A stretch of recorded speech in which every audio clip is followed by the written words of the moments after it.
What's going on, guys? Night Rainbow here with another reaction video. And I'm going into the second part of the Keepers of Discord fanfiction reading.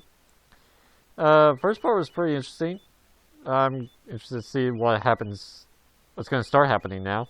So I'm going to go ahead and get going, find out what happens. Start in 3, 2, 1, start. The winter snows had melted. The hedges around me had once again gone green. And on one particularly nice day, Ember Spark decided that it would be a good time to show me her new daughter. "This is Evening Breeze," she said. The filly in question was a light purple unicorn with a red mane, though hers was not nearly as vibrant as her mother's.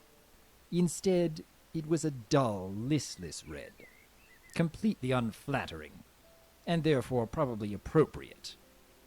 I'm sure she smells like poo. That visit was just odd. The filly burped and stumbled around my little enclosure like a brain-damaged kitten.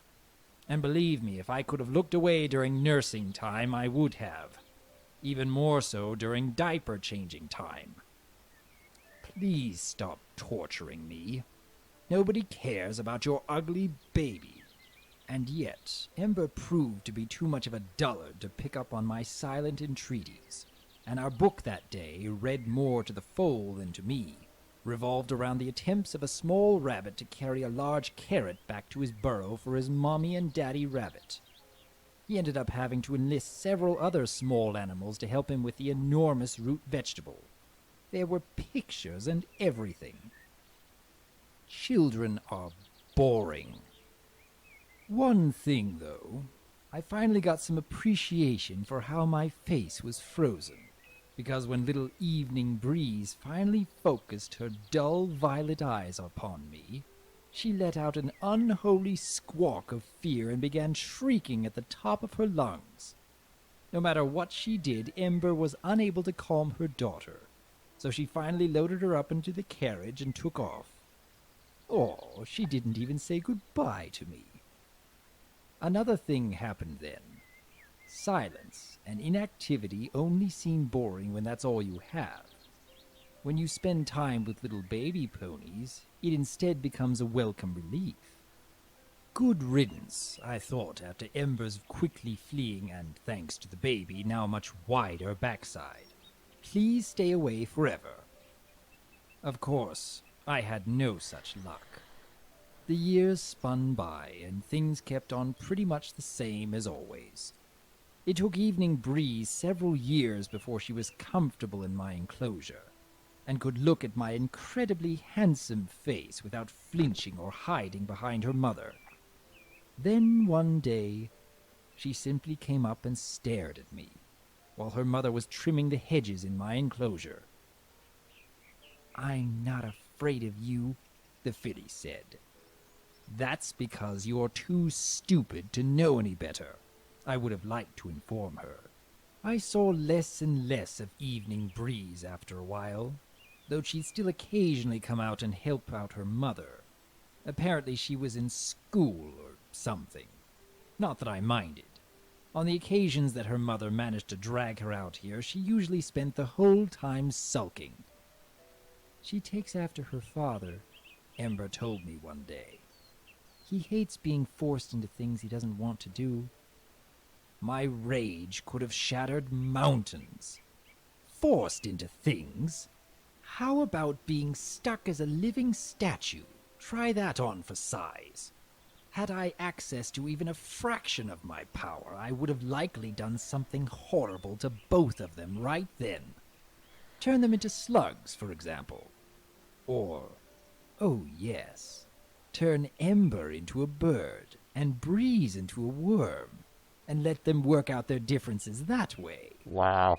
Ah, what torture this is.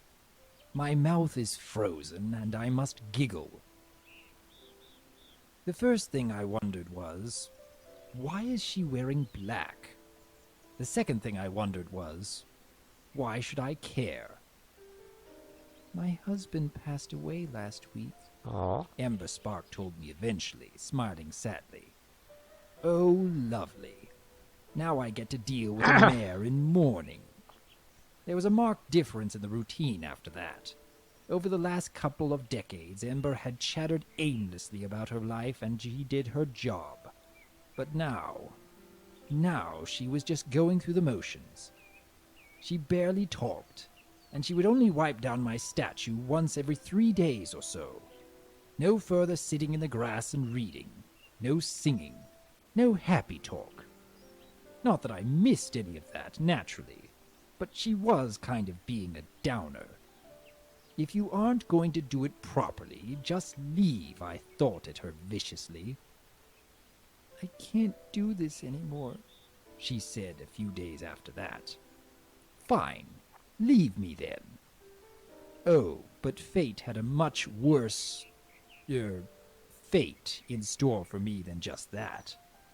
Because a few days later, an adult and obviously unhappy Evening Breeze came by with her mother, whose mane was now turning as gray as it always should have been. Ember told me that her daughter would be taking over the family business of being a keeper of discord. Oh, goody. I can hardly wait. I almost missed Ember Spark. That's how dull and annoying Evening Breeze was. She never read to me, she barely cleaned me, and she never, and I mean never, did anything about the weeds and plants in my enclosure until they got to the point where she had to struggle just to get in. Then she'd rope some poor slob of a gardener into cutting the grass, or rather the weeds, down to a manageable level. Like Ember, Evening Breeze was also a mother. By the time she'd started working as a keeper, she'd already had 2 foals. The one nice thing I can say about this nag was that, unlike her mother, she at least didn't torture me with her foul brood's presence. Well, until one day, that is. See, I'd recognized the signs of a mare getting fat, and I gave it a 50-50 chance that she was pregnant or she was just really constipated. Then she pulled a vanishing act like her mother did, and came back a couple weeks later. No new foal for me to meet, though, which was nice. Still, I almost missed Ember Spark's attentions. She, at least, would keep the enclosure clean and maintained, though I had a certain fondness for the chaos that reigned now amongst the plant life. Evening never did anything but the bare minimum, and then she left. Sometimes she wouldn't show up for days. Oddly, I felt neglected and confused. And now that I think of it, perturbed. Oh, Sunny, no!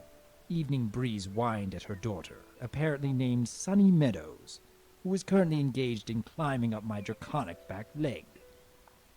I'll murder that foal-sitter, the mare muttered darkly as she snatched her infant away from me.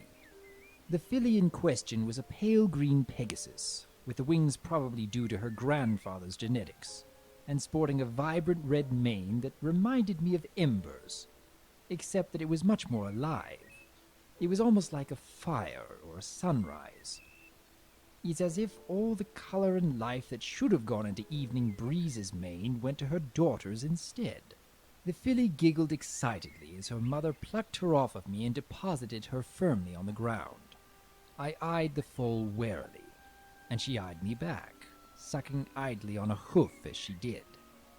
Then, her little wings buzzing, she lifted unsteadily off the ground and came straight up to my frozen face. She looked at me with curiosity. I regarded her stonily. I was expecting the same reaction her mother had given when she first had a good look at my face, namely shrieking, fear and crying. Instead, Sunny Meadows burst out laughing. Then she reached out and tapped me lightly on the nose with her soggy hoof. Seriously, this filly just booped the nose of chaos incarnate. Funny face, the filly squealed joyfully. It's fair to say that I liked her already. No, Sunny, get away from there. The filly, dragged by a telekinetic field away from me, looked at her mother's face. And then she started wailing. Ha! How do you like it, you sourpuss? Heaving an exasperated sigh and glaring at me as if this were somehow my fault, Breeze took her daughter away. The filly looked back at me tearfully, reaching out with both hooves, obviously unhappy to be going. For the first time in my life, it felt like I had an ally. Just my luck that it had to be one that hooped herself on a regular basis. "How come you don't read stories?" Sunny Meadows, who was just barely out of diapers at this point, asked her mother as she went bouncing excitedly around the enclosure. "Gran says you're supposed to read stories." "He's a statue. I'm not reading stories to statues. It's stupid," said the moron. Sunny frowned and stopped bouncing. "I think you should read him stories, Mama." "Oh, goodness, no," I thought frantically. "I appreciate the thought, kid, but I appreciate this silence more." "If you want to read him stories, go ahead," Bree said with strained patience. "I just want to finish this up and go." Sunny just looked at her mother for a while, then looked up at me. She winked, and then whispered to me, "I'll bring a book tomorrow, Mr. Discord." What a sweet child. When I get free, maybe I'll do her a favor and just leave her alone. "You want to take over? Fine then. This is a stupid job anyway." Sunny flinched as the bucket was hurled towards her, even though it landed nowhere near her. "Fine, maybe I will," Sunny yelled back as her mother marched out of the enclosure. "And I'll do a better job than you ever did."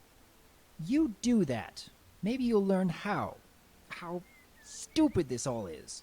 But you'd better not let it affect your grades." "I won't," Sunny said, stomping a hoof. I watched Breeze walk stiffly away. I felt something odd, unusual. Not quite anger. I'd felt that before, but it felt similar. I couldn't put a name to it, but something about the way she'd thrown that bucket had stirred something in this old stone heart of mine. And now I had yet another new keeper. "There we go, Mr. Funnyface," Sunny said on the first day of her second week. I had to admit, things looked better. The grass was cut, though there were bald patches where weeds had been pulled. The hedges were neatly trimmed. And me? Well, I practically gleamed. I was so clean. And now it's story time. And just like that, my mood plummeted. Oh, come on, kid. I thought a lot about what stories you might like, and I figured you'd probably like funny stories. You know, being the spirit of chaos and all that. So I asked the librarian for a funny storybook that had lots of chaos in it. I hope you like it. I appreciate the thought, kid, but the clockwork night went sprong, Sunny recited. And she started reading. No saddle rippers from this little filly, oh no. Instead, this was the first in a series of short stories, each one more nonsensical than the last. And, if I'd had possession of my vocal abilities, I might have even chuckled once or twice. This may not be so bad. Ready? Okay. 1, 2, 3, go! Tag, you're it! Giggling, Oh my Sunny God. Meadows ran off, hiding behind one of the nearby hedges. After a minute, she popped her fiery red head up, frowning at me. "You're never going to win at this rate, Mr. Discord," she scolded, then burst out giggling. "That's 27-0 for me." I would have rolled my eyes, but, you know, statue and all. Statue tag was only one of the things Sunny did when she was here, and she was here more often than not during the day, now that school was out. During the school year, sometimes she'd bring her homework and, apologizing to me, work on it right there in the clearing. It was a price I was willing to pay, since the alternative was that her mother would come back and take over again. I really like Sunny. It's getting really good, huh? I'm really excited to finish this now. Yeah, the hell with her mother, man. Fuck her. Sunny all the way. But anyway, so yeah, I'll get to the next part here soon. Hope you guys enjoyed the video. Take it easy.